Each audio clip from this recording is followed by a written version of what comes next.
Boa noite, você que está aí do outro lado, no seu celular, no seu computador, vendo mais essa live de 10 anos da Editora Elefante. Essa é a quinta live que a gente faz em comemoração aos 10 anos da editora, né?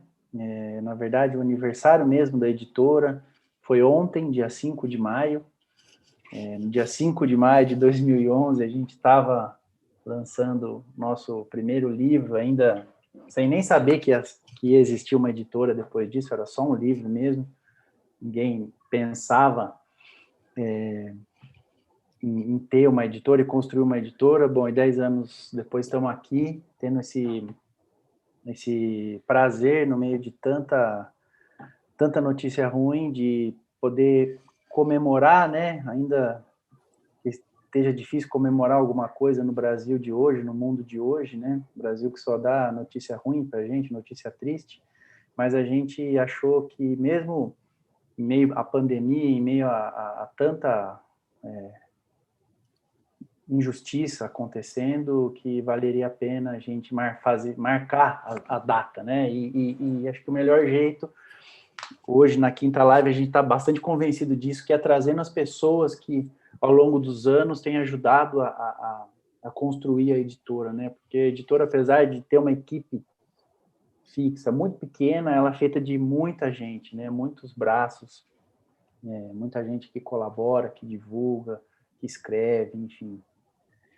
E hoje tenho o grande prazer de receber aqui o Gabriel Rocha Gaspar, companheiro. O Gabriel é jornalista, especializado em política externa, escritor e mestre em literatura pela Sorbonne Nouvelle, em Paris. Passou uma temporada estudando na França, né, e foi correspondente como jornalista para diversos veículos no Brasil e repórter, apresentador e editor da Rádio França Internacional.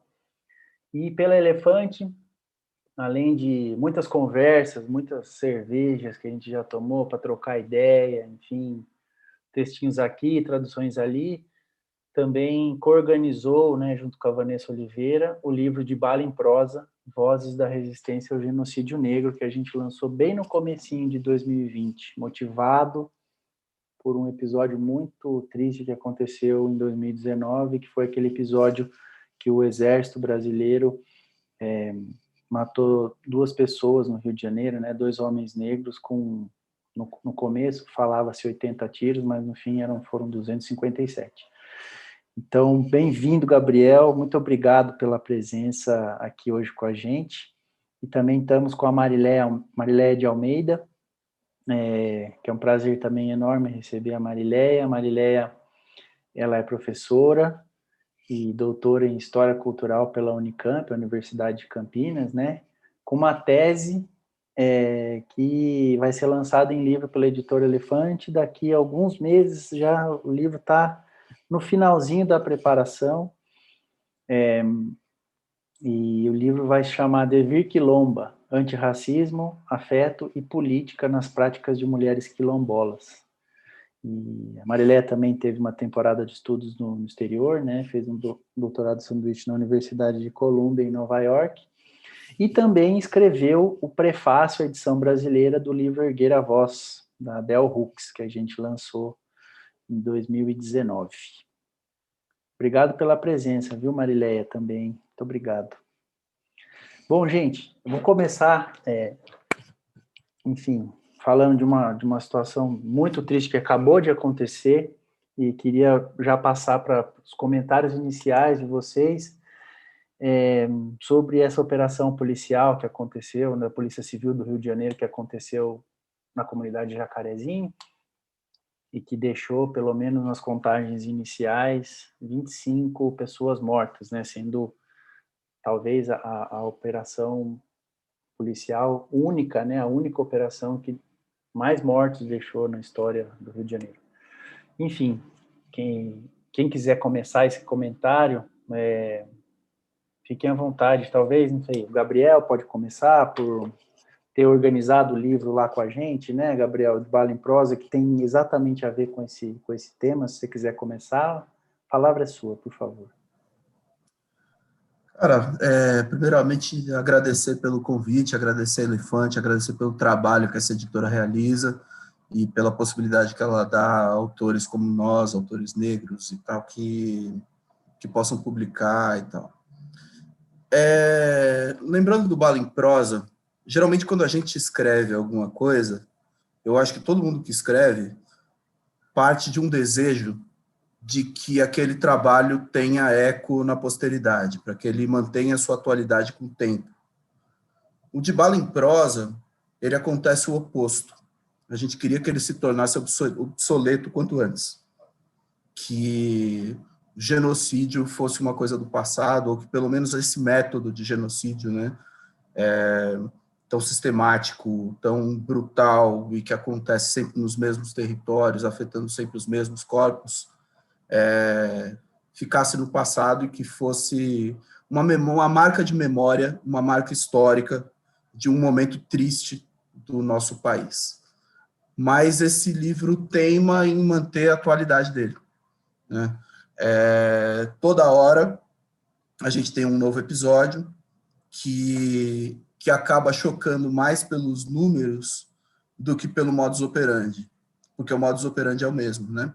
E é por isso que a gente fala em genocídio, porque essa população está o tempo todo exposta ao assassinato sistemático do Estado. O que aconteceu em Jacarezinho, a primeira manchete que eu vi a respeito disso foi uma manchete do G1, que dizia que um policial e 23 suspeitos tinham morrido numa operação, hoje de manhã em Jacarezinho, na zona norte do Rio de Janeiro. Eu acho muito curioso que se consiga traçar suspeito umas poucas horas depois do acontecido, né?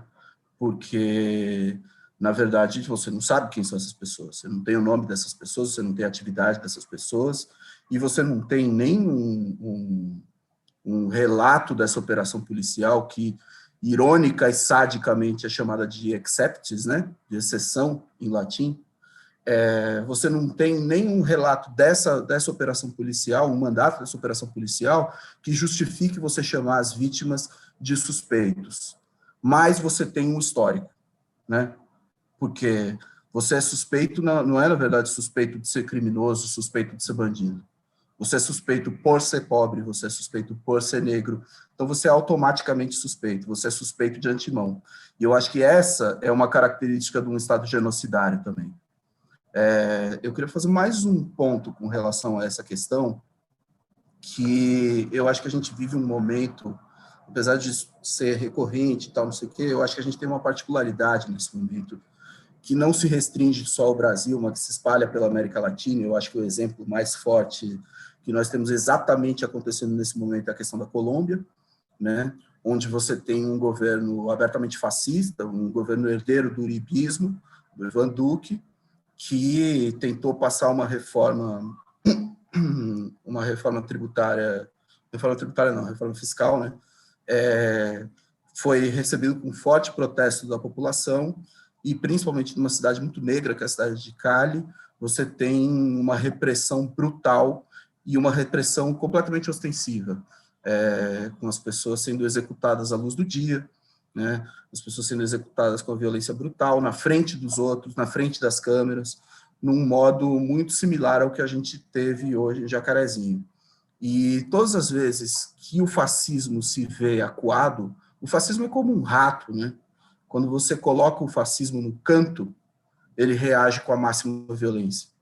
E eu acho que esse é um momento de encurralamento do fascismo, em que a gente está vendo ele reagir com o princípio do que ele pode mostrar de violência.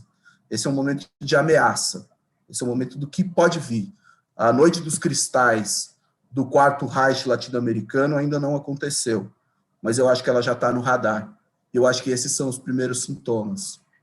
Não pelo ocorrido em si, mas pela maneira ostensiva e pela maneira descarada e cínica e sádica com que ela acontece. É importante notar que o simbolismo do Jacarezinho, como o simbolismo de Cali, é muito grande. Jacarezinho, a polícia, pelos relatos que a gente tem, chegou a fazer arte com cadáver, né? Usou cadáver como peça de propaganda. colocou uma pessoa negra com a mão na boca para desmoralizar um corpo negro morto no meio da comunidade para todo mundo ver. Então, isso não é qualquer coisa, porque é o fascismo agindo no simbólico. Então, apesar da comemoração que a gente está fazendo aqui pelos 10 anos do Elefante, 10 anos de luta, né, é um dia muito triste, é um dia a se pensar, um dia a se refletir e um dia a se construir estratégias, porque todo mundo está na mira. Marileia? Olá. Bem, olá, Tadeu, Gabriel, Rosane.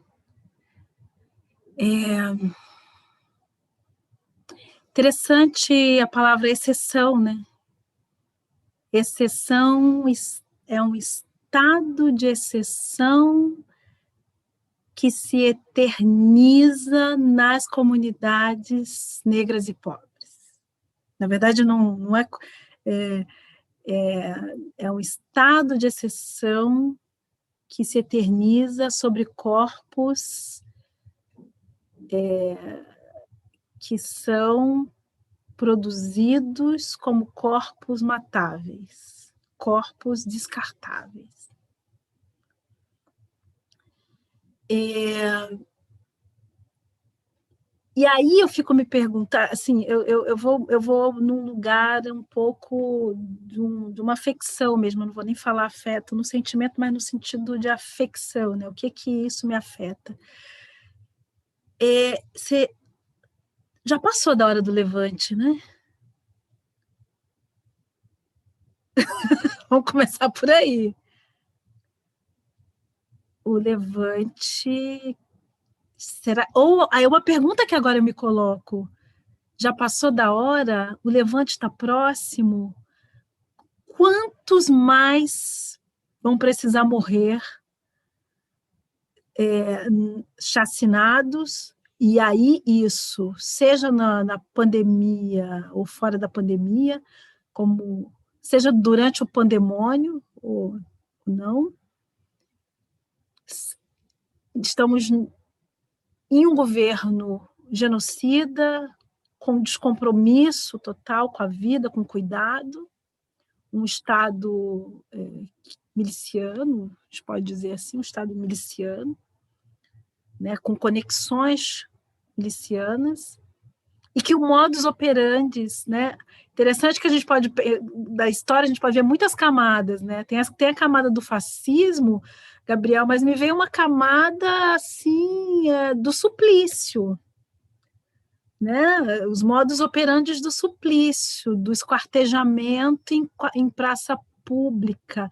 Não vou prender mais, não vou encarcerar, eu vou esquartejar e mostrar em praça pública. Então, tem uma outra camada, né, uma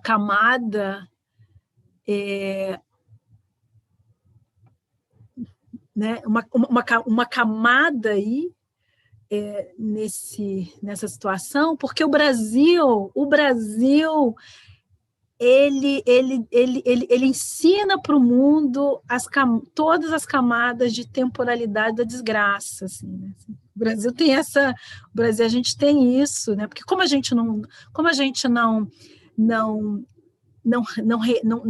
acerta contas nunca com o passado, né? A gente não acerta conta com o passado escravista, a gente não acerta conta com o passado de uma falsa abolição, a gente não acerta conta com a ditadura varguista, a gente não acerta conta com a ditadura de 64, a gente não acerta conta com as chacinas que vão acontecendo no período de redemocratização, a gente não vai acertando contas, então a gente vai...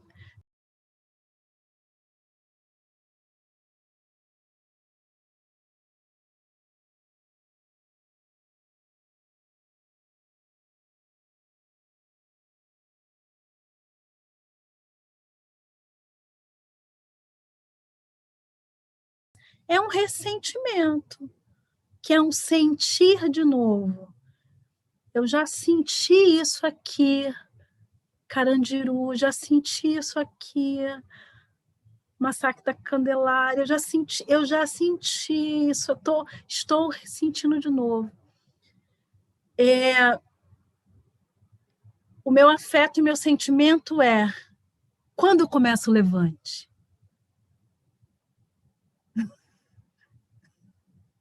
É isso. Essa, inclusive, era uma das perguntas que eu tinha separado aqui para a nossa conversa, né, Marileia? Quando começa o levante? Porque parece que de ressentimento em ressentimento, às vezes a gente espera que vai ter uma gota d'água, né? Mas parece que essa gota d'água não chega nunca. E aí eu acho que muita gente se pergunta, né? Faz essa pergunta que você faz, eu mesmo me faço o tempo inteiro, né? O que mais vai ser necessário? O que mais? É uma questão até difícil de imaginar o que mais pode ser necessário, né? Porque parece que todas as barbaridades já foram feitas, simbolicamente e materialmente. Mas quando virar o levante, eu acho que não só eu, muita gente, é até um pouco clichê pensar um pouco no Black Lives Matter, né? Queria ouvir um pouco de vocês. Por que vocês acham que o Black Lives Matter aconteceu nos Estados Unidos, como aconteceu, da maneira que aconteceu, no momento que aconteceu? Enfim, podemos começar pela Marileia, né? E também, Marileia, se quiser falar por que não acontece no Brasil, eu acho que a gente pode fazer essa leitura, né? Da luta contra o racismo nos Estados Unidos e no Brasil também, pegando carona nessa sua pergunta, né? Já passou da hora, por que o levante não acontece? Eu vou dar muitos chutes aqui, viu, Tadeu? Muitos chutes, porque eu não sou especialista. Eu não sou uma especialista em pensar uma história comparada no sentido das causas sociológicas, políticas, mas eu vou dar uns chutes aqui, aí a gente vai conversar com esses chutes aqui. Acho que é um pouco isso, né?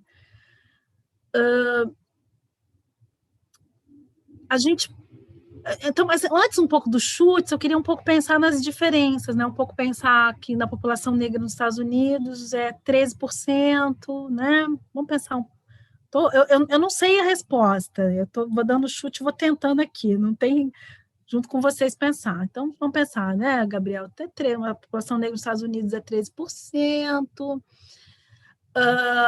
De uma certa forma, os Estados Unidos, apesar de ter tocado terror para o mundo inteiro, o imperialismo para o mundo inteiro, não viveu, exceto mais explicitamente na era Trump, um período, digamos, de ditaduras, né? Um país que não teve ditadura interna, o terror, é claro que isso também tem consequências, né? Pensar que as instituições nos Estados Unidos e a sociedade civil, digamos assim, os Estados Unidos têm uma sociedade civil e com as instituições diferente da nossa, né? Diferente da nossa e mais consolidadas, né? Constituições, sociedade civil consolidadas. Porque esse é um ponto, né? Outro ponto também é como também digamos assim, as histórias e as relações raciais e, digamos assim, a narrativa sobre raça nos Estados Unidos sempre é contada, né? Diferente da nossa, né? Então, assim, é sempre uma narrativa que é contada pela ideia né, da divisão negro, branco, e essa é uma questão.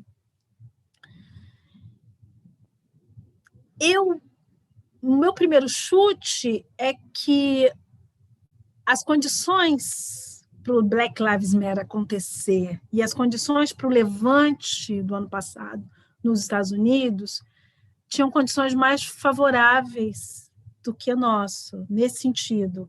A gente tem organizações negras e movimento negro de longa data, organizadas, mas a gente vai para a rua sozinhos, a gente vai para a rua com 20 pessoas. Quer dizer, o Black Lives Matter não foi a população negra só que foram para as ruas. É um levante da sociedade civil. Olha, eu dei uns chutes aqui, o Gabriel, que conhece mais do que eu, está balançando a cabeça, eu vou botar o Gabriel na roda. Faz sentido isso, Gabriel? Para a gente começar a pensar? Faz sentido tudo que você disse. Assim, a gente tem diferenças históricas profundas, tem a questão de você ser 13%, a segregação é fundamental, né? O período da reconstrução nos Estados Unidos, que é um período que é pouco estudado, assim, mas que é muito importante, porque é o momento em que você começa, logo no pós-escravidão, ter um processo de integração do negro na sociedade, de construção da história, a presença de Frederick Douglass e toda essa gente que já vinha de uma luta abolicionista mainstream, né, com presença de fato no corpo da sociedade. E a própria Elefante lançou um livro no ano passado que trata justamente disso e aponta todas essas causas que você falou, tá nesse livro, que é o livro da Keeanga-Yamahtta Taylor, o Vidas Negras Importam e...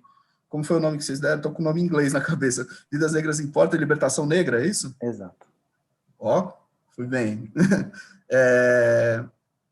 E ela traz um outro elemento, que eu acho que é o único aspecto que você não colocou na sua fala, que é o fato de que o Black Lives Matter nasce num momento de esgotamento da questão da representatividade. O Black Lives Matter nasce sob o Obama, né? Então, um momento de uma desilusão de uma comunidade coesa, que é muito grande, porque assim, você teve um ciclo de esperança, né? E no meio da esperança você tem a desilusão. A gente teve a desilusão aqui em 2013, que foi cooptada com uma facilidade muito grande pela direita, né? Mas assim, nos Estados Unidos, o que ocorreu foi que essa comunidade se viu desamparada sem outro caminho senão a luta por si própria. Assim, a representação não funciona mais. A representação não funciona porque agora a gente tem um presidente negro. E o que mudou? O que mudou para o Trayvon Martin? O que mudou para o Michael Brown? Né? Assim, a gente continua morrendo da mesma maneira. Então, isso criou uma revolta interna dentro do povo negro que acabou desembocando no surgimento do Black Lives Matter. O Black Lives Matter é um movimento que nasce de forma espontânea, né? Ele nasce como uma revolta, não como um movimento político. E aí depois ele vai ganhando contornos de movimento político, e ainda hoje isso é um pouco fluido, assim, né? Porque você não tem uma ideologia do Black Lives Matter, você não tem um projeto de sociedade do Black Lives Matter, né? Muito diferente do que era, por exemplo, o Partido dos Panteras Negras, que você tinha, era um partido marxista maoísta, com um projeto revolucionário de construção de uma outra forma de sociedade, em solidariedade com o resto do mundo. Por exemplo, o Black Lives Matter tem uma dificuldade, apesar de toda essa repercussão que ele tem quando os levantes acontecem nos Estados Unidos, e aí eles se replicam em todos os lugares do mundo, né? Acho que o exemplo mais legal é a comunidade imigrante inglesa destruindo estátua de escravista, né? No ano passado, mas você não tem o internacionalismo interno do Black Lives Matter. Eu acho quase uma loucura, assim, o fato do Black Lives Matter pedir o fim do financiamento da polícia e não relacionar a polícia com o Pentágono, sabe, assim? Tipo, você acha que, tá, a gente vai acabar com o policiamento dentro da comunidade negra nos Estados Unidos, mas o policiamento no resto do mundo inteiro, 800 bases espalhadas pelo planeta, não, isso a gente deixa, isso a gente não toca. Então, assim, falta construção ideológica para o Black Lives Matter. Eu acho que ainda hoje, apesar dele ter se constituído como movimento, ele ainda é uma revolta. Mas ele é uma revolta por um limite muito concreto do esgotamento da representatividade, que depois você tem, eu vejo, por exemplo, um movimento reacionário dentro do próprio movimento negro, nos Estados Unidos, principalmente no movimento cultural negro nos Estados Unidos, com essas coisas como o filme Pantera Negra, Black King, da Beyoncé, sabe, assim, que é uma coisa idílica, com uma ideia de afrofuturismo, que a gente não precisa lidar com as condições objetivas de vida agora, porque existe uma espécie de paraíso terreno numa África idílica, que, no fim das contas, trata a África também como um continente ahistórico, né? Assim, que é muito louco. Onde estava o Wakanda, por exemplo, quando mataram o Patrice Lumumba, quando mataram o Kwame Nkrumah, quando tinha a luta contra o Apartheid? O Wakanda está fora da história, né? O Wakanda parece mais com Jerusalém do que com África. Então, eu vejo uma tentativa de dizer: a gente não precisa de ideologia, a gente não precisa da construção de uma outra sociedade, a gente não precisa de história, a gente pode inventar uma outra história paralela. Eu acho isso preocupante, principalmente vindo do país onde teve o Partido dos Panteras Negras, que tinha a materialidade, o materialismo como as condições objetivas para a construção da luta. Eu sei que essa opinião é meio polêmica. Não, que você tá, tô achando incrível, porque você me fez pensar numa coisa, que é uma coisa que eu fico pensando muito, ou seja, né, você está trazendo um sintoma que a gente vê, um sintoma mundial, que é exatamente uma revolta, uma indignação, mas ela, de certa forma, por exemplo, desconectada mesmo de uma crítica mais radical, porque a gente fala, a gente conversa e falando da mesma coisa, mas de lugares talvez teóricos um pouco demais, uma desconexão entre uma crítica radical ao neoliberalismo, ao imperialismo. Aí vamos pensar numa geração que vai chamar uma crítica radical ao imperialismo, olha, e uma crítica radical ao próprio neoliberalismo. Mas como eu sou uma historiadora das subjetividades, eu estou sempre muito interessada no que o neoliberalismo faz com as pessoas, né? Quer dizer, ele constitui formas de pessoas. Ou seja, o neoliberalismo também produz novas lideranças. Ninguém está salvo da racionalidade neoliberal, nem os movimentos sociais. É isso que eu estou te ouvindo e é isso que eu estou lendo, que eu estou ouvindo aqui, né? A racionalidade neoliberal, então eu tenho uma revolta, eu vou falar da representatividade negra, do racismo, mas eu posso transformar a África, eu posso transformar elementos da negritude em commodity.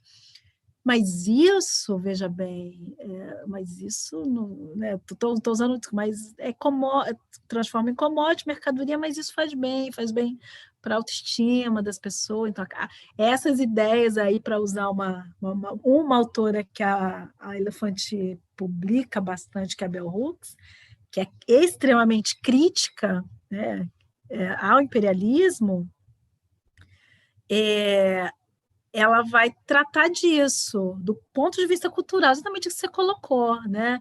Olha, a transformação da negritude e da diferença, né, da negritude numa commodity, quando ela não tem uma radicalidade de uma crítica mesmo como o mundo, as relações de poder capitalistas, imperialistas, patriarcais, né, que estão sustentando o mundo. Interessante pensar nisso. Não tinha pensado Black Lives Matter numa chave, e não estou dizendo que é uma captura neoliberal, mas não dá para não pensar. Não dá para não pensar que os nossos modos também de se organizar e de reivindicar também são capturados por uma lógica neoliberal que está preocupada com o resultado de uma situação e não com o processo.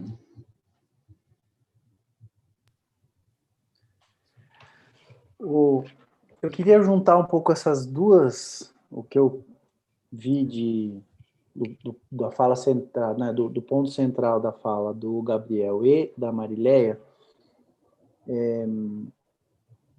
Será que o movimento negro brasileiro, né, se nos Estados Unidos, talvez, claro que além da história da luta do movimento negro norte-americano, enfim, se talvez o ponto central ali tenha sido essa desesperança em relação às instituições, ou seja, temos um presidente negro, finalmente temos um presidente negro, era tudo que essa luta, que boa parte dessa luta, claro, né, não todo mundo, não todos os militantes, mas achávamos que colocando um homem negro na Casa Branca, isso poderia mudar e não mudou, ou seja, essa desesperança com relação à institucionalidade. Será que no Brasil o movimento negro ainda tem esperança na institucionalidade como forma de combater esse genocídio que acontece? E se sim ou se não, como esse espírito neoliberal, que a Mariléia muito bem pontuou aqui, que é algo que parece que está cada vez mais entranhado nas nossas sociedades e em nós mesmos, como essa ideia do cada um por si, de todos contra todos, tem atrapalhado o movimento negro brasileiro? Posso começar dando uns pitacos? Eu vou começar, Tadeu, primeiro, assim, acho que deixa eu voltar ao ponto no Obama, né? Claro, o Obama é um presidente negro governando um império. Então, obviamente, com todo o afeto que a gente tem e toda a simpatia que a gente tem com a imagem do Obama, com a elegância dele, esse é o ponto, né? De certa forma, esse é um paradoxo, um presidente negro governando o império, como a gente também teve um presidente nordestino com toda uma sensibilidade social, mas também o Estado, né, também capturado pelas essas forças aí, negociando, né, com essas forças conservadoras e do capital e do neoliberalismo. Isso que é um ponto. Em relação ao movimento negro, eu vou falar os movimentos negros. Eu vou usar no plural, sabe por quê? Sabe por quê, Tadeu? Porque por exemplo, eu estou chamando de movimentos negros, eu estou falando das comunidades quilombolas, eu estou falando movimentos artísticos. Vamos pensar um movimento negro mais longevo, que que nasce na década de 70, né? O MNU. Você tem um ativismo negro via as redes sociais, que às vezes um pouco que tem um papel, sim, mas também às vezes um pouco se confunde com o movimento social.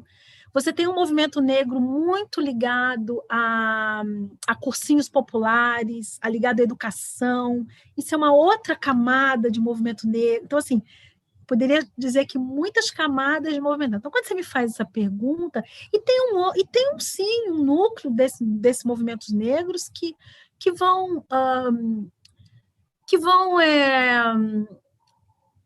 lidar com a relação com o capitalismo de maneira muito diferente, assim. Então, lidar com o capitalismo e com a relação com o capital e com a representatividade de maneira muito diferente. Eu não teria condições de dizer se o movimento o movimento negro, que acho que nem existe o movimento negro no singular, são os movimentos negros, mas essas organizações negras, em alguns momentos, elas se unem para determinadas causas, determinadas situações, mas nesse momento contemporâneo também, a gente também já consegue perceber, eu sou historiadora, eu estou vendo, duas linhas nesse movimento, que já estão nos movimentos negros, mas duas linhas que já estão, né, se chocando, se enfrentando, e muito interessante que as duas linhas têm campanhas para a fome, mas é interessante dizer, as duas linhas encampam uma campanha para a fome. ser interessante, né? Vou pensar duas linhas aqui, poderia começar nessas duas duas forças aí.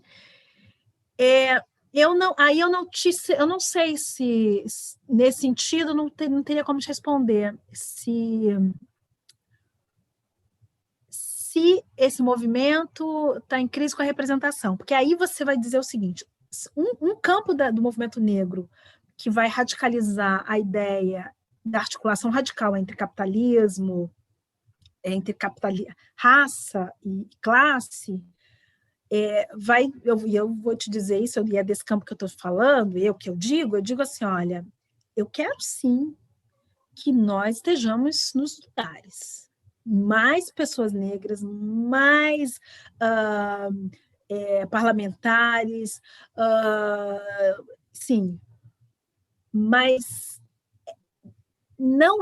mas também não tem nenhuma ilusão de que qualquer pessoa e qualquer pessoa que não tenha lastro e que não tenha sustentação com um movimento, com base ou com questão social é capaz, né, de certa forma, pressionar a estrutura. Não vou nem dizer transformar a estrutura, porque a estrutura não vai se transformar sozinha por um indivíduo nem por um grupo, mas tensionar essa estrutura, porque a tendência, se você fica só na linha da representação mais neoliberal, né, mais neoliberal, é você acomodar. Acomodar. Então, é um pouco esse movimento, e eu não sei te dizer se está todo mundo... De certa forma, posso dizer assim, todo mundo, de certa forma, está crítico com uma questão. A gente não dá mais para ter um país que tem a maioria negra, que só tem pessoas brancas governando. Isso é um ponto comum. Mas qualquer pessoa negra serve? Eu vou te dizer que não. Eu já respondo. É até difícil falar, porque eu concordo com tudo. Eu tenho exatamente a mesma perspectiva que a Mari, em todos os pontos, inclusive nessa questão da diversidade do movimento negro. Não dá para você falar no que o movimento negro almeja, principalmente quando você fala de esperança, assim, porque é difícil ter esperança. Então, eu não sei se nenhuma franja do movimento negro tem esperança em qualquer coisa, sabe? Assim, eu acho que a luta é uma coisa já tão cotidiana, tão necessária, que assim, você acorda lutando, dorme lutando desde o dia que você nasceu. Então, na verdade, tipo, não é muito uma coisa... o que a gente vai fazer? É como a gente vai atenuar, como a gente vai viver mais, sabe? Como a gente vai durar mais. O que a gente faz agora para a gente conseguir chegar no dia de amanhã? Então, assim, eu acho que é uma vida muito precária do negro brasileiro, né? Assim, para você poder chegar ao ponto de construir essa perspectiva de esperança. Eu acho que, assim, as nossas esperanças são pontuais. Tipo, a gente elegeu a Érica Malunguinho, porra, uma vitória. Isso é uma vitória, legal. Só que amanhã vai morrer mais. Então, assim, segue. É importante a gente ocupar a instituição, só que a gente não tem esperança na instituição, como a gente também não tem esperança em muita coisa, assim, entendeu? Então, eu acho que a questão está mais na esperança do que na instituição. E eu, particularmente, eu acho que é fundamental que a gente ocupe a institucionalidade. Eu sou profundamente crítico à ocupação dos espaços neoliberais, entendeu? Eu não acho que o negro na bancada do Jornal Nacional vai resolver nosso problema, assim. Do mesmo jeito que eu não acho que seja um presidente negro, também acho que essa coisa do qualquer negro, aí, assim, sinto muito. Aí eu tô com o Cornel West. O Cornel West fala uma coisa interessante, ele fala, eu prefiro uma bancada de 30 socialistas brancos do que um arco-íris de neoliberais, entendeu? Então, assim, representatividade pela representatividade, estou de boa, não interessa, né? A gente precisa levar a sério o que a Angela Davis disse lá em 1981, que é mulheres, raça e classe, entendeu? Que a gente pode atualizar para gênero, raça e classe. porque se você não articular todas essas frentes junto, aí você está vendido para o sistema capitalista, né? E assim, o sistema capitalista é intrinsecamente racista, né? Não vai resolver nossos problemas. Então, enquanto você não tiver uma ebulição que, de fato, coloque uma perspectiva, aí sendo bem leninista, né? Assim, que coloque uma perspectiva revolucionária, de fato, um momento revolucionário, a gente precisa criar as condições para quando isso ocorra, para quando você tem uma explosão de potencial revolucionário, para que a gente esteja preparado para surfar a onda. Então, eu acho que é um pouco o que todos nós aqui, que somos negros, marxistas de esquerda e tal, estamos tentando fazer. A gente está tentando se fortalecer, tentando ficar mais inteligente, mais perigoso, mais vivo, mais bem alimentado, para conseguir pegar a onda na hora que ela aparecer. Mas, assim, é muito difícil nós, como indivíduos, ou mesmo como um grupo, porque, assim, a gente é um grupo muito facilmente desarticulável, né? Assim, tipo, o nível de precariedade permite que se destrua nossas articulações com muita facilidade, né? Então, o que a gente faz é ir tentando se fortalecer individualmente, cuidando das nossas feridas, uns cuidando das feridas dos outros, da maneira que dá, e tentando levar a vida. Chegar até o dia de amanhã é um ato revolucionário para o negro brasileiro. Não é à toa, né, que dois grupos, os dois têm campanhas pela fome. Não é à toa. Não importa, tem diferença, mas o Gabriel foi no ponto. Tem diferença, mas tem uma coisa que é a vida, né? Que é a vida. Que é a vida. Falando sobre ocupação de espaços, eu acho que um espaço que tem sido ocupado com mais intensidade, acho que a gente pode dizer, por negros e negras, tem sido o espaço editorial no Brasil, pelo menos em comparação com o que era antes. Né, tem até... A gente vai publicar um livro chamado Vozes Afroatlânticas, do Rafael Domingos, né, um autor que escreveu esse livro sobre biografias de escravizados, né, chama Vozes Afroatlânticas, Narrativas sobre Escravidão e Liberdade. E quando ele fez esse livro, que faz acho que três anos, que foi um mestrado que ele defendeu, acho que tinha apenas um desses livros publicados no Brasil. Nesse espaço de 3 anos, quase todos foram publicados, já traduzidos e publicados. Enfim, a gente vê, né, a Elefante faz, né, tem um pouco de contribuição nisso, né, na medida das nossas capacidades, mas a gente vê que muitos autores e autoras negras norte-americanos, enfim, têm sido traduzidos, autores e autoras negras brasileiros também têm sido publicados. Enfim, essa ocupação de espaço tem acontecido e, junto com ela, uma discussão também muito acalorada sobre o porquê disso estar acontecendo, se isso é positivo, se é negativo, se é positivo, mas tem críticas, enfim. Eu queria que vocês, como pessoas que estão inseridas nesse mundo também editorial, nesse mundo das publicações, tecessem alguns comentários sobre esse fenômeno que o mundo editorial brasileiro tem vivido. Podemos começar com... Maria, eu começo... Pode ser o Gabriel. Começa você, Gabriel. Tá bom. Assim, Tadeu, a gente é o fetiche da mercadoria nesse momento, né? Então, teve um processo histórico, né, que foi a inclusão pelo consumo nos anos Lula, teve as cotas, né, que possibilitaram a chegada de muitos negros no espaço universitário, então se formou um mercado leitor entre a população negra. ao mesmo tempo, teve a luta histórica do movimento negro que levou à autodefinição e ao autorreconhecimento do negro, transformou a gente em 54% da população. Então, a gente virou, ao mesmo tempo, o mercado consumidor, a estatística social, mercado produtor de conhecimento, né? E ganhou poder aquisitivo que não teve antes.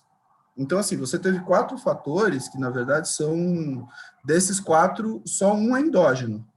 Os outros foram construídos ou por políticas públicas ou por avanços mercadológicos. Então, assim, se você pensar que a gente está numa jangada de 4 paus, a gente está equilibrado em 1. Então, a nossa posição é frágil e precária. E a gente tem consciência disso. Só que aí eu volto na minha resposta anterior, porque, para quem não tem nada, um pau boiando ali é o que pode te salvar de se afogar. Então, a gente não está pensando muito, pelo menos assim, os autores negros com quem eu converso, não estão pensando muito nisso como um movimento definitivo. Está todo mundo fazendo um monte de coisa no paralelo, né? Está todo mundo construindo um monte de coisa e ninguém está se aferrando 100% a esse interesse que existe agora no movimento negro, porque a nossa posição sempre foi precária e para voltar a ser precária é rapidinho. E a partir do momento que a gente deixar de ser um produto vendável, que a gente perdeu o fetiche da mercadoria, é muito possível que a gente volte para o gueto. E não é moralismo, sabe? Não é uma questão assim, não, os brancos vão nos abandonar. Não, é porque assim, a editora não se sustenta sem vender, entendeu? E assim, a partir do momento que a gente descer ao nível de precariedade, de deixar de ser mercado consumidor, esse boom de autores negros, ele evapora. Ele é fundamental para que a gente se estabeleça agora, para que a gente construa pensamentos e para que a gente construa narrativas que vão sobreviver à história e que vão ser resgatadas lá na frente. Porque, assim, se não tivesse tido uma Beatriz Nascimento, se não tivesse tido uma Lélia Gonzalez e tal, a gente não teria no que se basear hoje, né? Se não tivesse tido um Milton do MNU, uma Dona Regina e tal. Então, a gente precisa aproveitar agora para construir narrativa, para construir história, enquanto existe um financiamento externo e uma possibilidade de fazer esse trabalho. Só que a nossa posição sempre é precária, porque a gente, como estrutura social, a gente está muito mais perto de cair de novo do que de se assentar como um participante inextinguível da sociedade brasileira, né? Basta a gente ver o tamanho da reação a essa inclusão ainda tímida que houve do negro e do pobre nos anos Lula, né? Deu em golpe, deu em bolsonarismo, deu no cara que fala que pesa quilombola em arroba. Então, assim, o espectro dessa crueldade escravocrata, que é a principal marca social do Brasil, ele está circulando aí, ele está rondando. Então, assim, a partir do momento que se destrói a gente como mercado consumidor e que o branco não engajado, que é a grande maioria, deixa de se interessar, a partir do momento que o Magazine Luiza deixa de fazer programa de trainee para negro e tudo mais, a tendência é que isso desabe também e a gente volte. Até porque tem um processo que a gente precisa construir e que eu acho que muitos de nós estão nessa, que é assim, a gente precisa sair do gueto editorial também, porque a gente está no mercado editorial, mas a maioria dos negros só consegue publicar coisa de negro, né? Então, assim, assunto de negro. E aí, quando é para falar de macroeconomia, de política externa, enfim, de física, de química e tal, não sei o que, tem o branco. Então, assim, a gente, ao mesmo tempo que a gente precisa ocupar esse espaço, a gente precisa ocupar esse espaço de uma maneira que descolonize a nossa própria experiência. Porque a gente está num momento, que é um momento que é, obviamente, a consequência natural do neoliberalismo, que é a substituição de qualquer coisa da política pela experiência. Só a experiência vale. Então, você está aqui para contar a sua experiência, tem até um certo exotismo em cima disso, né? Então, assim, a gente tem que conseguir também incluir pessoas negras e produzir conhecimentos de uma perspectiva negra que não sejam necessariamente referenciados no negro, que possam ser coisas completamente de outros universos diversos, para que a gente consiga se estabelecer como seres produtivos e indispensáveis para o mercado editorial nacional, não como produtores só de... Não estou desvalorizando nada do conhecimento negro, pelo amor de Deus, nem da história negra, nem de nada disso, mas para que a gente também não fique preso ao gueto editorial, que é o espaço que a grande maioria do branco com capital quer nos colocar, porque isso é do interesse das marcas, eles querem entender, né? Você tem essa coisa, todo mundo quer ser aliado do movimento negro e tal, e pá. Então, assim, existe um mercado de esquerda também que quer consumir essa experiência negra para poder se dizer aliado e tal. Só que se a gente depender disso, a partir do momento que essa moda passar, a gente continua acordando negro e eles esquecem de nós. Quer dizer, o Gabriel foi de novo no ponto, né? Qual é o ponto? O ponto é que o capitalismo se fez com subsídios raciais. Esse que é o ponto. O Gabriel vai no ponto. E é muito, eu acho que é bom a gente falar disso, né? Eu não sou marxista. Na verdade, eu gosto de dizer que eu sou uma pesquisadora das encruzas, mas as minhas encruzilhadas teóricas passam muito pela filosofia, pelo Foucault, pela psicanálise, por uma filosofia africana, minhas encruzas, mas não importa, porque também a gente já está no momento, a gente já tem um momento de compreensão de entender como exatamente, né, como que esses olhares, diferentes olhares teóricos, pensando sobre a sociedade, vai chegar num ponto comum, né, que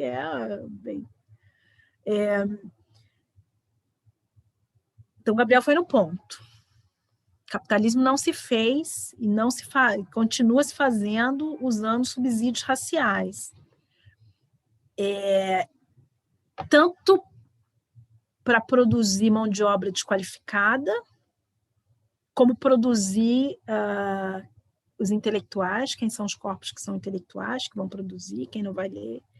Bem, a gente sabe, e acho que a análise do Gabriel, gosto porque eu também exatamente, é muito importante que nós, autores e autoras negras, tenhamos esse pé muito no chão.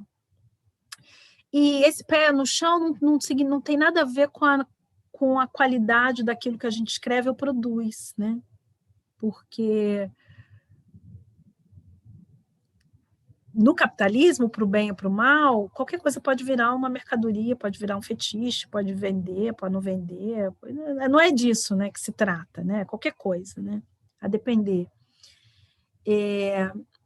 Mas a gente está para pensar na radicalidade do projeto que a gente luta. Qual é o projeto que a gente luta? O projeto que a gente luta é que esse mundo, o comum do mundo, que é construído por todos nós, seja partilhado e seja que as pessoas tenham direito ao comum, né? E a produção intelectual é um comum. E que concordo perfeitamente com o Gabriel. A gente entra, é importante ficar pensar nesse gueto, e não só porque a gente fala das nossas experiências, porque todo mundo fala das suas experiências, né? O Freud escreve a Interpretação dos Sonhos narrando seus próprios sonhos, interpretando seus próprios sonhos, falando de uma Viena na virada do século, de uma comunidade judia. Está falando do mundo dele, mas produziu uma teoria que afeta e inspira a humanidade. O que eu escrevo, que é partindo da experiência das mulheres quilombolas, é para o mundo, é para a humanidade, é para a gente pensar outros modos de pensar o mundo e a vida, outras partilhas do social, outras partilhas do sensível.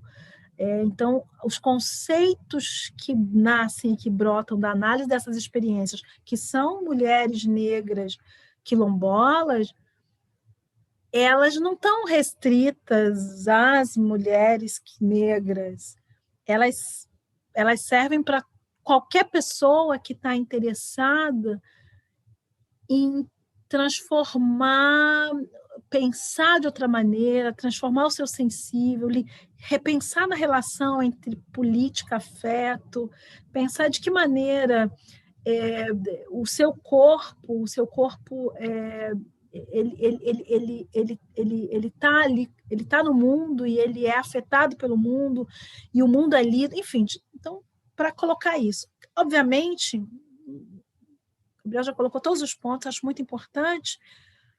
A gente está, eu espero também, os autores e autoras negras que eu tenho conhecido estão bem cientes disso. Que a gente está vivendo condições históricas que estão a nosso favor de publicação, mas essas condições históricas são instáveis, movediças por causa do racismo e dos interesses do capitalismo. A última coisa que eu ia falar, mas eu esqueci. O nosso desejo, sabe qual é? Exatamente esse, de que nas prateleiras das livrarias e que os autores e autoras negras não estejam, sabe aquele, tem aqui sempre, eu não sei o nome daquilo, display que chama, como chama aquilo que coloca na frente das livrarias? Você diz a vitrine, aqueles totens que ficam isso, assim. Tokens, que não estão só naqueles tokens, e aí estão todos os autores e autoras negras naqueles tokens. E não importa, uma pessoa está falando de psicanálise, numa perspectiva, outra está falando de literatura, outra, não importa, todo mundo ali, está todo mundo aqui. Conceição Vari está aqui, todo mundo junto, todo mundo junto ali. Nosso desejo é que a gente vá, visite uma livraria que tenha tantos autores negros, indígenas, pessoas trans, espalhadas, e falando, tratando. É claro que a gente ainda não vive nesse mundo. Então, nesse mundo, as identidades ainda são importantes, a identidade é importante como uma categoria política. Mas o meu desejo radical como humana e escritora é pela singularidade. Eu tenho o direito de ser singular. Eu tenho o direito, né? Eu exercer o meu direito da minha singularidade, que é falar do que eu quiser, misturando com o que eu quiser, com música, com filosofia, com arte, cinema, com poesia, com culinária, com o que seja, né? Porque essa é a radicalidade do projeto que a gente luta. A luta pela singularidade da dignidade, que a humanidade possa ser singular. Ótimo. Deve estar até chato para o Tadeu mediar, porque a gente concorda em tudo, né? Gabriel, e a gente, olha só, é importante falar isso, olha, o marxista, eu não sou marxista. Eu sei. Você sabe disso.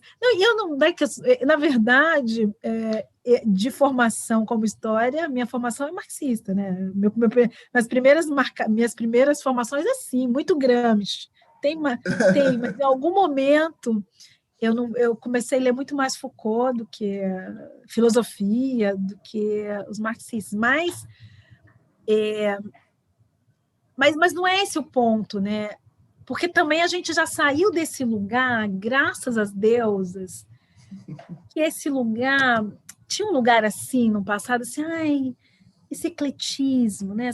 Pessoa eclética, né? Você tem que ter quase como uma escola, né? Uma escola e seguir aquela escola. Isso é extremamente colonial, né? Isso é colonial.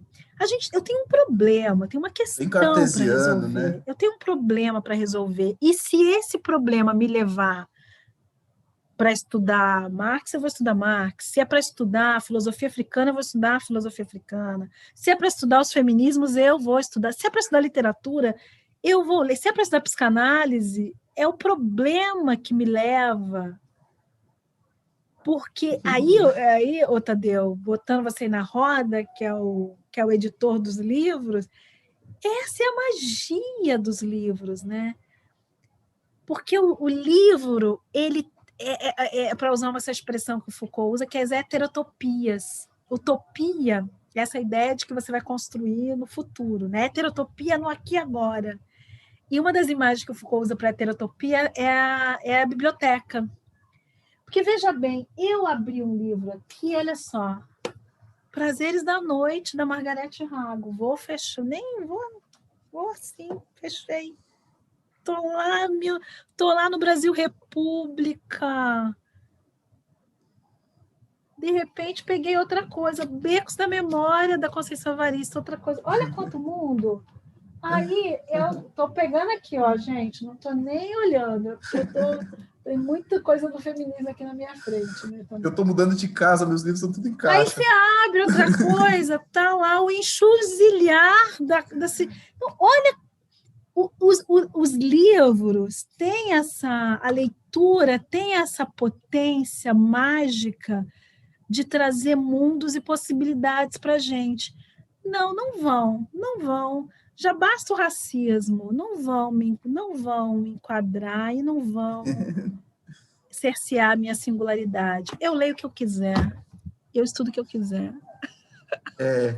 O método marxista já dominou minha cabeça, na verdade. Assim, tudo que eu penso na ótica marxista, mas eu consigo ler de tudo. É que assim, é porque eu não encaro o Marx como Você não é um um manual, religioso. né? Não é Você a Bíblia, né? não Assim, é uma metodologia de leitura do mundo, e assim, é uma Sim. metodologia que eu incorporei. Então, eu uso, eu aplico quando eu leio. E Então, potentíssima para a gente. Tem como a gente pensar, gente? Dá para pensar o mundo sem pensar ainda? claro, tem marxismo Mais-valia, reacionário, fetiche né? da mercadoria, sabe? E sem contar os neomarxistas que foram lendo, relendo, né? Eu pessoalmente, dos marxistas que eu mais estudei foi o Gramsci. Uma época eu lia muito Gramsci. Estado ampliado, sociedade civil. Foi com quem eu mais flertei, o Gramsci e o Thompson, dos marxistas. Eu assim, tive uma fase Mariátegui, tive uma fase longuíssima, Panteras Negras, né? Então eu li todo mundo, Angela Davis, Huey Newton, Bob Seale, todos esses. Teve uma fase África também, né?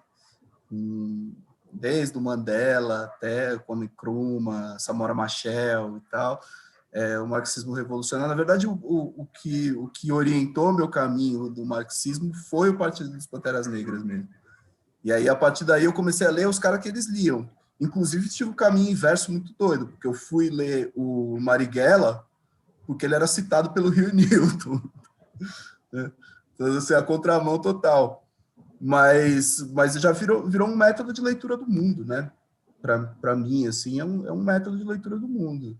Então, toda vez que eu vou construir o pensamento, automaticamente a materialidade é a primeira coisa que vem. Do mesmo jeito que, no seu caso, vem a subjetividade e a psicanálise e tal, né? Mas, assim, os nossos conhecimentos não são autônomos, a gente é ser em sociedade, né? Tipo assim, a gente se completa, porra. E você Não, por precisa de exemplo, construir epistemologia, isso. marxismo, feminismo, para pensar numa autora, né, que a editora publicou, né, a Silvia Frederici, né? Quando a Silvia Frederici Exato. traz, né, como que a acumulação capitalista se dá pela apropriação do trabalho feminino. No Caliban, né? Então, E que ela faz isso, uma crítica Tadeu. marxista do Marx, né? Faz uma crítica marxista feminista do Marx nesse livro. Sim, sim. É isso, olha, eu acho que a gente aqui está na conversa na Berlinda, você é editor, você é um homem branco, classe média, então você já sabe. Sim. Não, mas eu acho muito bom. Eu acho muito bom esse tipo de conversa, porque eu acho que muitas vezes, muitos de nós aqui, né, brancos, classe média, a gente faz coisas com boas intenções, mas sem entender o que está fazendo, né? É a tal da boa intenção, que causa muitos problemas, né, também. Enfim, então eu sou sempre muito aberto a ouvir esse tipo de crítica e eu acho que é o que a gente, é o mínimo que a gente pode fazer também, né? E, por favor, sempre que vocês, né, que a gente, nessas nossas conversas, eu gosto muito de ouvir, gosto muito, aprendo muito cada dia. Mas pegando carona no que vocês estavam falando sobre essa singularidade, sobre ler de tudo e falar de tudo, eu acho que uma das nossas autoras que talvez encarne isso de uma maneira indômita e furiosa é a Bell Hooks, né? Que não encontra amarras e não se permite nenhum tipo de amarras, né? E acho que não dá para falar dos 10 anos da Elefante sem falar dessa autora que apareceu para a gente de uma maneira um pouco por acaso, por indicação de pessoas próximas, e eu acabei tomando contato com a obra dela e, enfim, foi paixão à primeira vista, só porrada, mas assim, nunca vi alguém bater com tanta elegância e com tanta bater estendendo a mão, né? Isso é uma das coisas que eu acho mais incríveis da Bell Hooks. Ela é impiedosa nas críticas, mas ela também, a disposição para o diálogo e para a construção conjunta dela parece ser infinita quase, né? E eu acho que tem tudo a ver, assim, principalmente talvez o livro que teve o prefácio da Marileia, né, o Erguer a Voz, em que ela, nessa obra principalmente, mas em outras também, em outros ensaios, ela sempre conclama as pessoas a erguerem a voz, né, a se expressarem. Eu acho que tem isso tem tudo a ver com o que vocês estavam falando agora, né? E eu queria, enfim, que vocês falassem um pouquinho sobre a relação de vocês com essa autora, né? Com a Bell Hooks, com a obra dela, com essa proposta que ela traz, né? Que ela é uma autora acadêmica, mas não acadêmica, né? Ela é uma pessoa bem singular, né? Assim, como escritora, como acadêmica. Se vocês pudessem falar um pouquinho sobre a relação que vocês têm com ela e com a obra dela. Começa, Gabriel? Você começa? Eu vou começar aí. Só um detalhe, só um Fale. detalhe. Eu conheci a Bell Hooks e a Marileia Almeida no mesmo dia. Isso é muito importante dizer. Sim, a gente se conheceu no mesmo dia do lançamento do Erguer a Voz. E é muito importante porque, já fazendo esse fio da conversa, eu, Gabriel e a Bell Hooks nos conhecemos, né? E o Tadeu falou assim, olha, eu estou ouvindo, tem uma coisa muito bacana comigo, com o Gabriel, e com todas as pessoas das quais a gente vai fazendo alguma conexão, né? Conexão, e não é essa conexão só social, mas que vai criando laços, né? Que tem a ver com a coragem da verdade. A gente está aqui falando, enfim, mas a gente...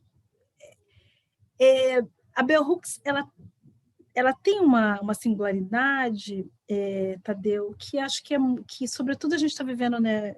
Eu falo isso no prefácio, a gente vive tempos muito sombrios, né? Em que erguer a voz e falar a verdade se confunde um pouco com ganhar no grito e calar o outro, né?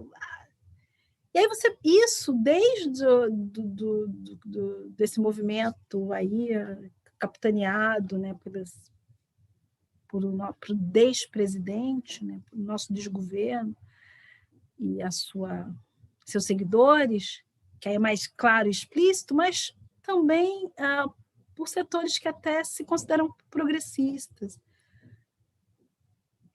Porque aí vamos pensar de novo na coisa da subjetividade, porque a gente esquece que a gente, às vezes, que a gente internaliza a violência, internaliza o autoritarismo, internaliza os aspectos os aspectos dos quais a gente, às vezes, também combate.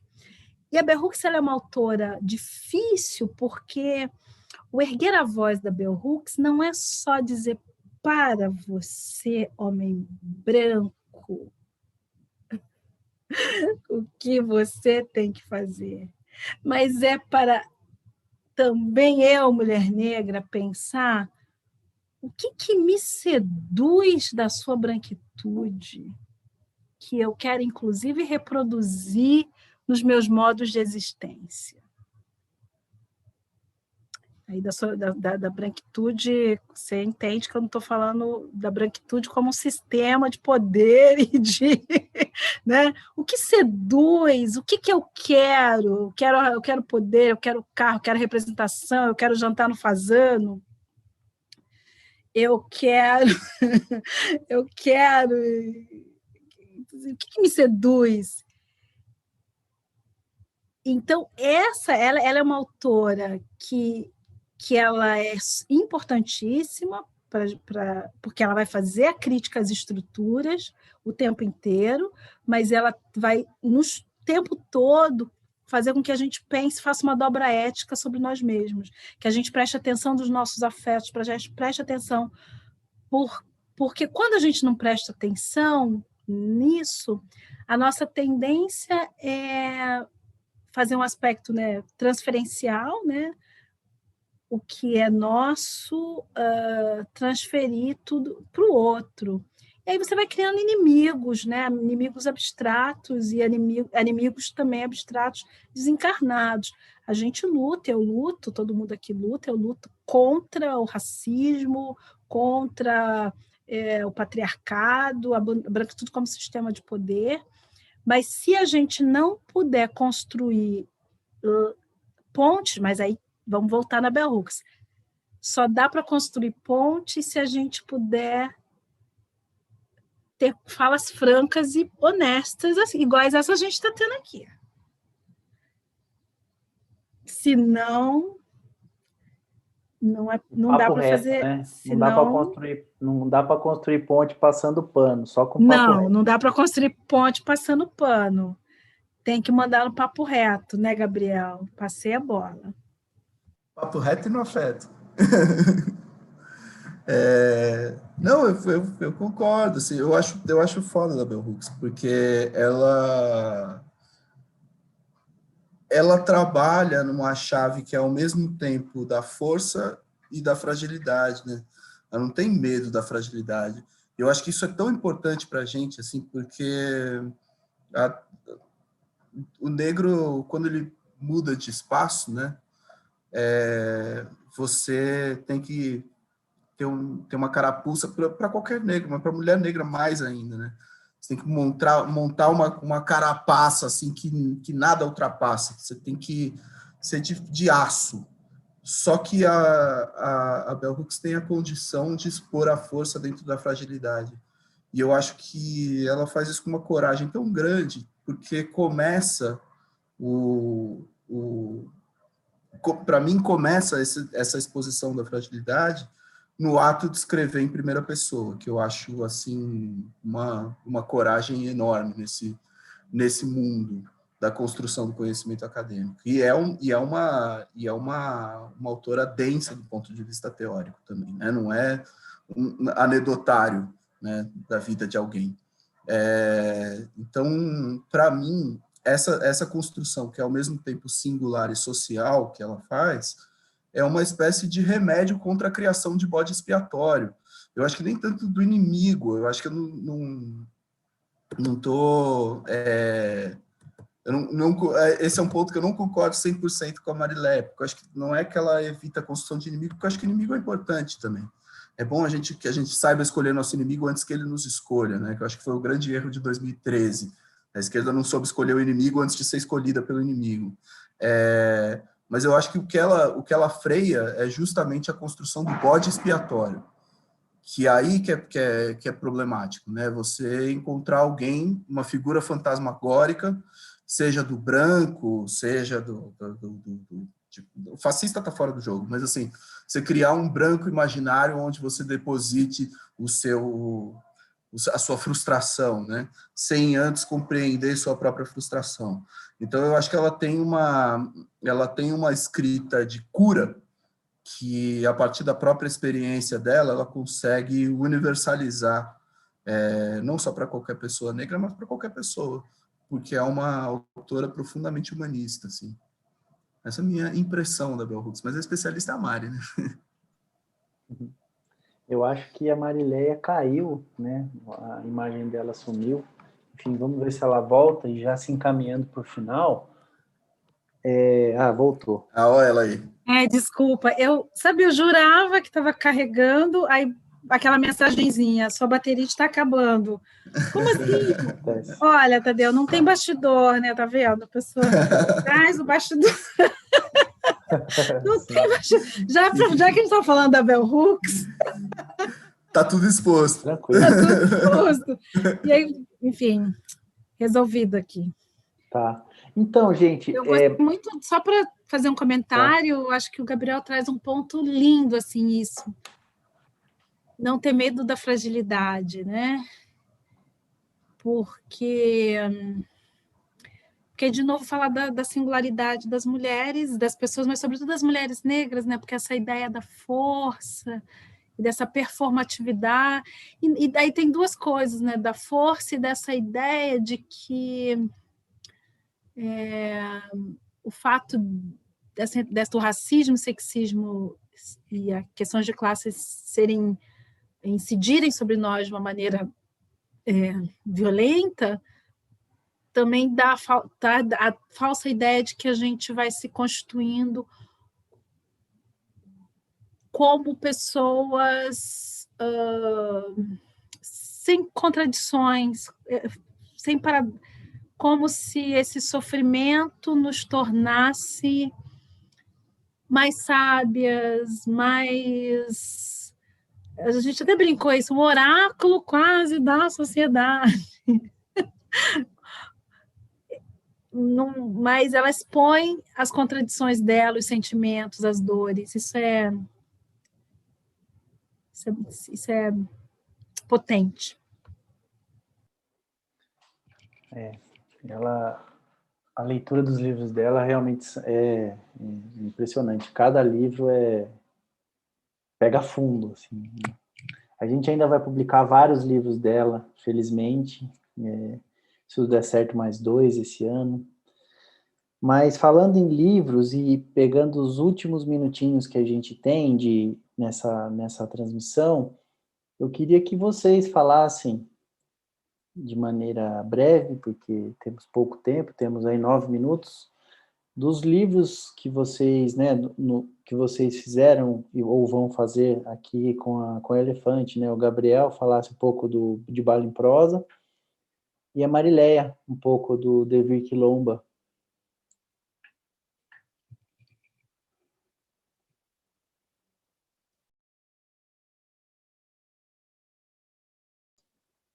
Marileia, quer começar? Tá muda.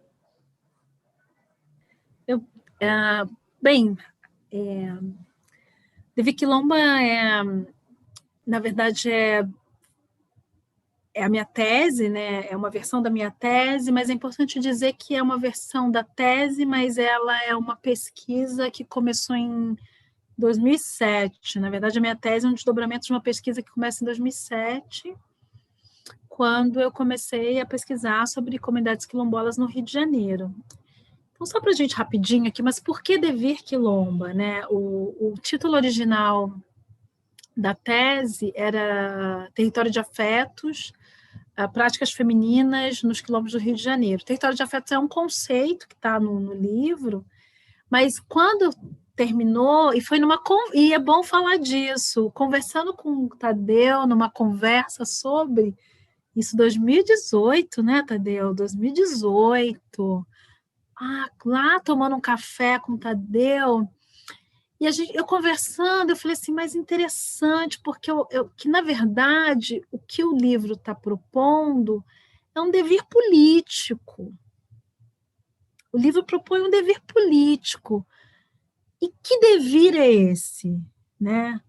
O devir quilomba diz respeito, quilomba, por 2 camadas. Primeiro que a tese, uma das questões que a tese traz é que a partir do final da década de 90, as mulheres quilombolas sempre tiveram papel importante nas comunidades, elas começam a a se tornarem visíveis.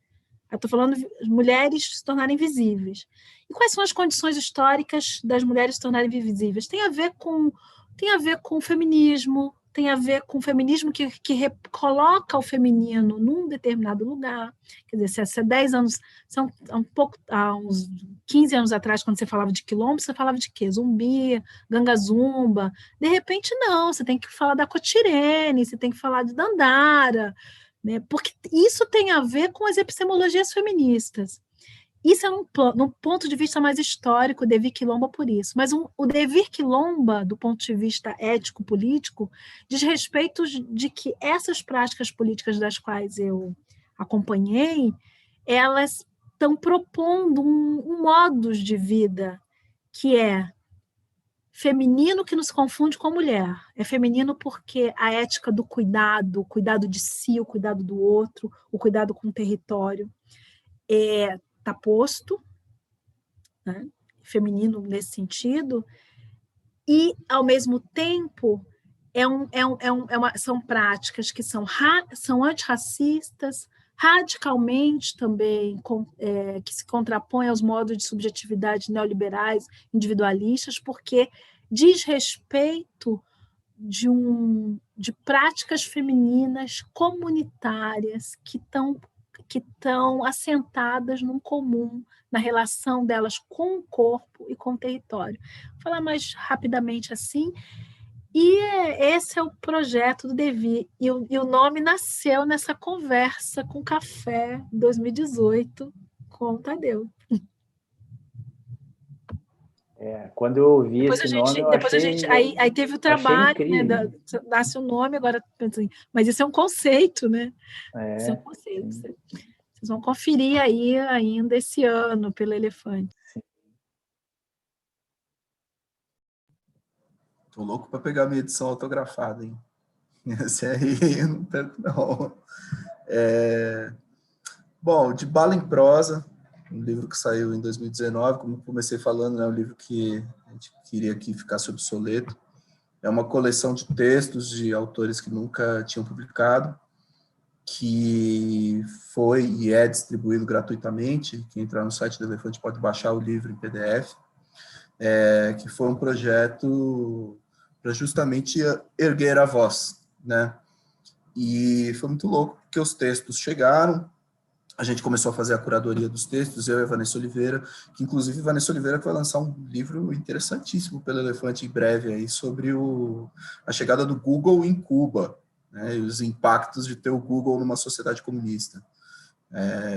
Eu já li o livro, que eu revisei ele todinho, então eu já digo que é bom. Mas o De Bala em Prosa foi um processo de seleção dos textos, de rasgar na própria carne, porque se tem uma característica comum entre todos os textos que a gente leu, é que o negro, as pessoas negras em geral, quando falam sobre o genocídio, elas falam como vítimas. E são pessoas vivas escrevendo como se estivessem mortas. Então, para mim, essa é a grande dor e a grande força do livro. Porque quando você começa a ler os textos, você vê que está todo mundo flertando com a morte ali. E eu acho que esse foi o grande esforço que a gente fez ali no prefácio do livro, foi de falar assim, gente, são autores que nunca foram publicados, então que estavam natimortos para o mercado editorial, que de repente nascem e já nascem mortos. Então, é um livro que fala para o branco de dentro de uma cova negra. É um livro potente, é um livro forte, um livro duríssimo, um livro dolorido, de todo mundo que conviveu com a morte violenta de muito perto e que consegue, ou de maneira intelectual ou de maneira intuitiva, retraçar essa morte, a morte escravocrata e a nossa abolição incompleta. E não só incompleta pelo fato de que a gente continua em condição de semi-escravidão, mas incompleta porque o escravocrata não foi abolido. Eu acho que esse talvez seja o grande desafio que a gente tem para fazer o que o Tadeu chamou do levante. É acabar com o senhor de engenho. Beleza, esse livro, ele tá, como o Gabriel falou, de Bala em Prosa, está disponível para ser baixado gratuitamente em PDF no site da editora, já foi baixado milhares de vezes, e também nas plataformas de e-book, enfim, também está lá disponível para ser baixado gratuitamente. A gente recomenda muito, é um livro muito importante, assim, que, bem, como o Gabriel falou, mexe bastante com a gente. E, bom, pontualmente, 8h59, eu queria agradecer muito a presença de vocês aqui nessa conversa com a gente.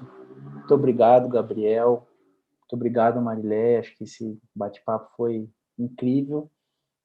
Esperamos que, em breve, a próxima vez que a gente se encontrar, seja numa mesa de bar ou, enfim, em algum outro espaço presencial, que a gente possa se dar um abraço, trocar uma ideia com cerveja, enfim, por mais tempo, está precisando, né? Então, muito obrigado a vocês. Queria aproveitar e agradecer também ao pessoal que está aqui trabalhando para que essa live aconteça, né? Que é a Milene Nigliano, que é encarregada da produção das lives da editora Elefante, que estão acontecendo quinzenalmente, sempre às quintas-feiras. É o Thiago Barbosa, que está na parte técnica da transmissão, a Rosane Lucas, que é encarregada da interpretação em Libras, e a Isadora Tabi, a Bianca Oliveira e a Camila Yoshida, que ficam aí na retaguarda do YouTube, enfim, mediando os comentários e tudo mais.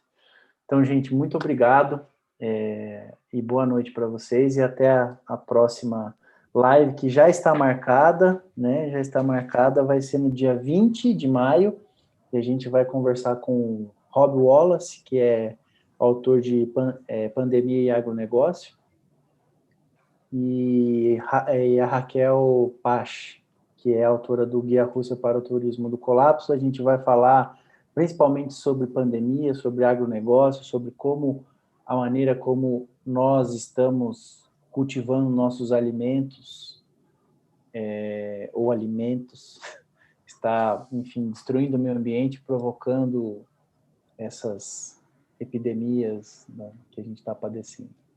Tá bom, gente? Muito obrigado, Gabriel. Muito obrigado, Marilé. Muito obrigado a todo mundo que assistiu. Se vocês quiserem dar um tchauzinho para o pessoal. Obrigada, Tadeu, obrigada, equipe toda do Elefante, pelo cuidado, pelo acompanhamento. Rosane, muito obrigada pela tradução. Gabriel, é nóis. É nóis, estamos juntos. É nóis, Gabriel. É isso. Bom, eu também quero agradecer Elefante, agradecer Tadeu, agradecer toda a equipe, agradecer muito a Rosane e Marileia, é nóis. A gente continua. Valeu, gente. Valeu, gente. Valeu, boa noite. Tchau, gente, boa noite.